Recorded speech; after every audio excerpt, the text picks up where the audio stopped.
This morning, a first for Texas. Austin is launching a guaranteed income program giving taxpayer money to private individuals. The goal is to reduce homelessness, but is this even legal? We will ask Austin Mayor Steve Adler. A county judge urging Texans to fight their property appraisals so they can lower their taxes. But what is the answer to the state's constantly increasing property taxes? Dallas's Judge Clay Jenkins is with us. Texas conservatives cannot wait for Roe versus Wade to get overturned, but Texas might not be ready for what will happen. Ian Mitra on what the Texas Tribune found. And Democrats in the Texas House looking for a new leader. State Rep Ramon Romero on what this person needs to keep Democrats from getting run over by Republicans. Inside Texas Politics with Jason Whiteley starts now. Good Sunday morning to you. Appreciate you joining us this weekend. Let's get the program started here with some of the top political headlines that caught our attention. The first is to get ready for school choice in Texas. Governor Abbott said he is for it. The first Texas governor to support giving taxpayer money to private schools. Lieutenant Governor Dan Patrick also backs this. Patrick said that Texas can support school choice, and he said at the same time, create the best public education system in America. If a social media platform blocks you or removes your posts, you can sue them in Texas. Again, the legislature passed the law last year, but a federal judge blocked it soon after, saying social media companies are private businesses and can set their own rules. But the Fifth Circuit Court of Appeals is now letting Texas enforce that law, while judges consider whether it's really constitutional. And a small city in North Texas is setting up free health care for its residents. This is happening in Ferris, about 20 minutes south of Dallas. Ferris is actually using federal funds for coronavirus relief to pay for this. 2,800 people live there in Ferris. The city manager says this does not violate the free market, but he says that instead it creates a local solution for anyone who wants it. We are starting this morning, though, with something called guaranteed income. Austin is the first city in the state with it. Simply put, the government writes you a check each month to spend however you like. This is not welfare, but those in Austin, they think it will get people off the streets. Still, our capital city is facing a lot of questions over this, including some from us this morning. We pose them to Austin Mayor Steve Adler. Mayor, welcome back to the program. Let's talk about Austin being the first city in the state to offer guaranteed income here, separate from whether it works. How in the world is this legal? Well, you know, the government has support programs of many different kinds. You know, the child tax credit is in essence a grant to families of dollars that they can spend. There are a lot of relief programs that result in that. It has to be for a public purpose. It has to be monitored. It has to be something that is evaluated. But at the end of the day, you know, the public is spending a lot of money right now when people are intense on our streets. And if there's a more cost-effective way for us to avoid that public expenditure, and if this works, it's something that is happening in over 50 cities around the country. And this is designed, the way I read it, for to really capture people in the eviction process or before they get to the eviction process. Are those the people who would qualify, the 85 families that would qualify? Well, they're working through that process right now, but the goal is to divert people from ending up in tents just before they would end up in a tent. The hope is that if we're able to do that, then we'll have an option that's better not only for the people, but better for our taxpayers. One of the critics on the council, the only Republican on the council, pointed out that there is a part of the state constitution that says that public money can't be given as a gift to private individuals. Do you think that this violates that? I do not. I mean, these are support functions, and you can take a look at any government program that exists and say that it's a gift.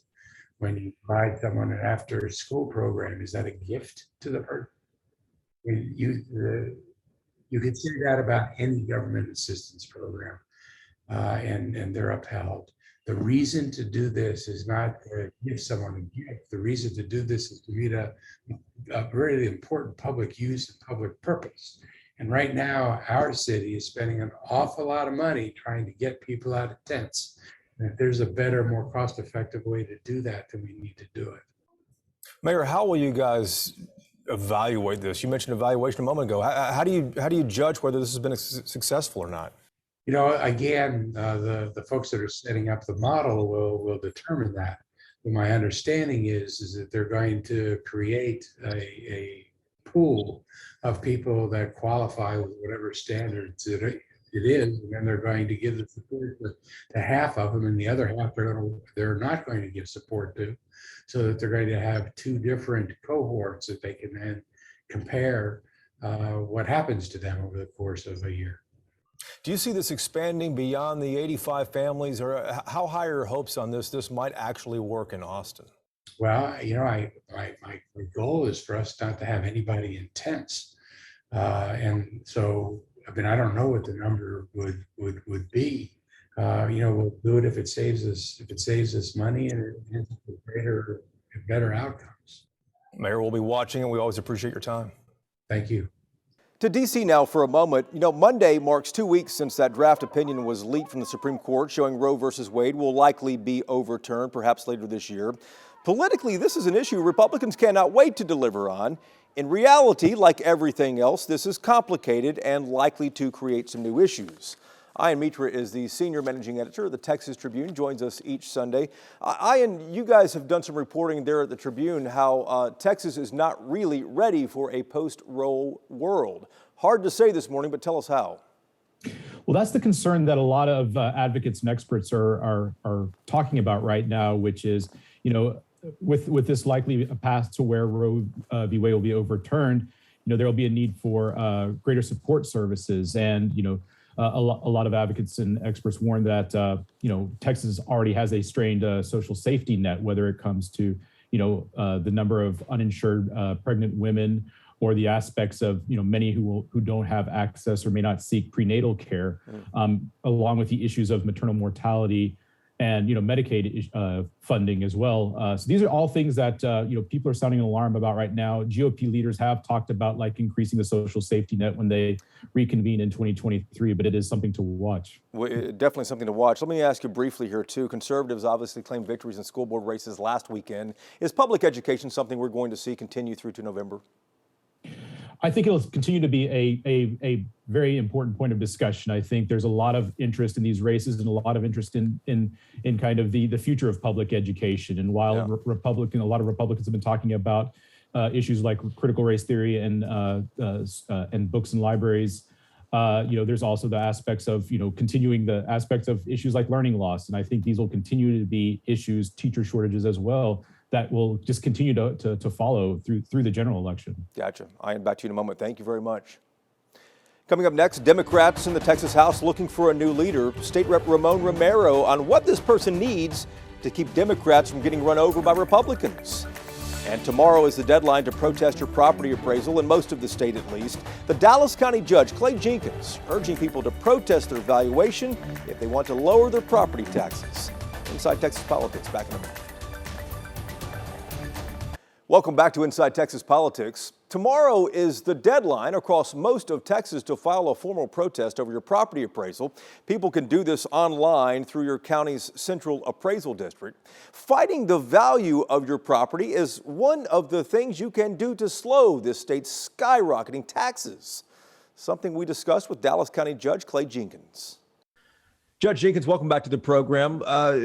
Appraisal rates are way up again, which is great news if you're selling, but so many of us are not selling. I don't want my property taxes to go up, which always seems to follow behind this. Yeah, that's right. Well, the deadline to file your protest, if you believe your house has been unfairly appraised or appraised too high, is tomorrow, May 16th, online by midnight. Now, the county, as we've done for the last 3 years, I'm very proud of this, we have pushed for the no new tax rate. So what that means is if property values go up 24% this year, as they look like they are right now, we'll lower the tax rate 24%. So the average person will pay the same amount to us as they did last year. If your house went up more than that average, more than in the example of 24%, you'll pay more. Less, you'll actually have the savings. Unfortunately, not every taxing entity does that. Some taxing entities raise the actual rate when you figure in the appraisals by 2 or 3% a year. And so that takes a bite out of our pockets at a time when inflation is high and we don't need that. So what I want to tell you how to do today in the brief time that we have is how to get that your information to the appraisal district, have your best chance to win your fight. And Judge, of course, the county taxes that Texans pay all across the state are only one portion, one sliver of their property tax bills. School taxes make up the most of that. Obviously, you can only control what happens at the county, but do you ever reach out to your counterparts in any of the school districts and say, hey, we need to slow this thing down because Texas is becoming unaffordable? I do, and I have this year. Those what do they say to you? What do they say? Well, so they're private conversations. There are a lot of school districts here. I think most of them are looking, because of the funding formula, taking about a 2.5% increase. Our governor is talking about twice this week. He's talked about defunding schools, not paying for the kids who are, their parents are not documented, even though the kid may be, and taking money out of the public schools for a voucher program to let rich people that send their kids to private school have a tax break. That scares the superintendents and the school boards and makes it tougher to get them to lower that tax rate. At the end of the day, is Texas becoming unaffordable with the 7th highest property taxes in the nation? Property taxes are way too high. I don't want to be too partisan, but the Republicans have done a lousy job, frankly, with lowering property taxes. They need to do a lot more. But what you can do is file your protest, but it's got to be filed by tomorrow at midnight.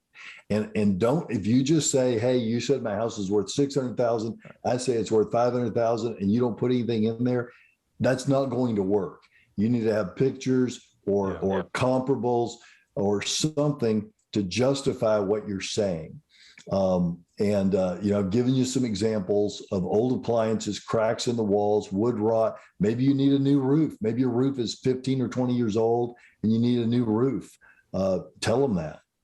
Good points there, Judge. Thanks for the reminder, too, about tomorrow being the deadline to protest. We appreciate your time as always. Thank you. The name of our program is Inside Texas Politics, so we are going to really get in the weeds on this next issue here. Democrats in the Texas House will select a new leader this fall, a chairman for their caucus. Right now it's State Rep Chris Turner from Arlington, but he decided to hand that role over to someone else. So what kind of voice do Democrats need in the Texas legislature? Every session, remember, gets more conservative than the last. We put that question to State Rep Ramon Romero, a Democrat from Fort Worth. Representative Romero, welcome back to our program here. Let's start with a basic question. What kind of leader do Texas House Democrats need going forward with the political climate we have today? Thank you, Jason. Thanks for having me on. I'm glad to be here. I think you have to make everyone happy. And thinking about this question, Jason, one of the things I thought of is it's really the only place where the quarterback and the speaker, Dade Phelan, plays for both teams. And what the Democrats want is, we know we're going to lose. We don't expect to go down there and pass all of our priorities, but we don't want to lose by 50 points. And that's really important. It's important that this leader is able to convey that to the speaker, and the speaker respect him or her. And in respecting him or her, respects all of us as a caucus. Speaker Phelan has given Democrats, committee chair assignments, which a lot of Republicans don't like. Is it time for Democrats to be tougher, do you think? And if so, does that threaten any relationships with the speaker? Well, I don't know how members can be tougher in their chair positions. I think ultimately, if you're a Democratic chair, you still work for the speaker. I mean, he appointed you, after all. I beg that whoever gets appointed a Democratic chair would be one that still says, Speaker Phelan, yes, I'll take that leadership position, but don't forget it, I'm a Democrat. And these are the reasons why you put me there, because I will stand against these issues that are not good for all Texans. Jason, one of the things that I know, and if you'll just allow me this point, we just went through redistricting. And we packed a lot of brown and black people into some specific districts. That's why we're not as competitive as we should be. So when a Republican Party says we're not going to work with Democrats, the people of Texas have to understand that what they're in essence saying is we're not going to work for any of those districts that those representatives come from. That's a really dangerous place to be. What kind of traits do you think the next caucus chairman needs for Texas House Democrats? He needs to not forget he's a Democrat. He must go in or she must go in without any goals whatsoever of making a deal that's not in the absolute best interest of the party as a whole, Texans for that matter, as a whole, and then be able to create a plan, get the membership behind him, and unlike DC, find a way for strict enforcement amongst his colleagues in the Democratic caucus. Well, let me ask you that. Does that threaten the unity that the Texas House has become known for? There's no unity in the Texas House. Anyone who says that we're not like Washington needs to spend more time in Austin and realize we're as close to Austin, or as close to DC as we might as well be our neighbor. It's not the way it used to be, Jason. The fact that we sit next to one another doesn't mean that after last session, we don't spend a lot of time talking to one another anymore. And it happened over one session. And I think Speaker Phelan understands that. And it's really up to him and a lot of those chairs and a lot of the folks that are more mature and more experienced to bring us back to that point. Look, and I can't go without saying how much credit Leader Turner deserves. For 3 sessions, he's led this Democratic caucus. He's organized the caucus.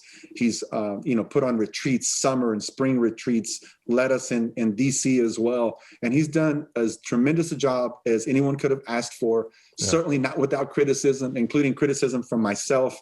I'm fortunate that I do have the reputation of always telling the truth and being honest, and he respects me for that. So Chris Turner, thank you on behalf of all the Democrats of this state and for all the citizens that you've worked so hard for all the many issues that you're so good at.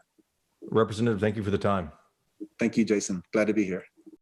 For the first time, Governor Greg Abbott is leading a push for school vouchers, but this is an issue that has always really divided city Republicans and rural Republicans. So will it become a rallying point now? Something we'll talk about next on the Roundtable. Time now for Reporters Roundtable to put the headlines in perspective. Ian is still with us from the Texas Tribune. Bud Kennedy is a columnist at the Fort Worth Star-Telegram here each week, and so is Bernadine Steptoe, political producer at WFAA in Dallas. Ian, let's start with you. Early voting in the May 24th runoffs, it begins tomorrow.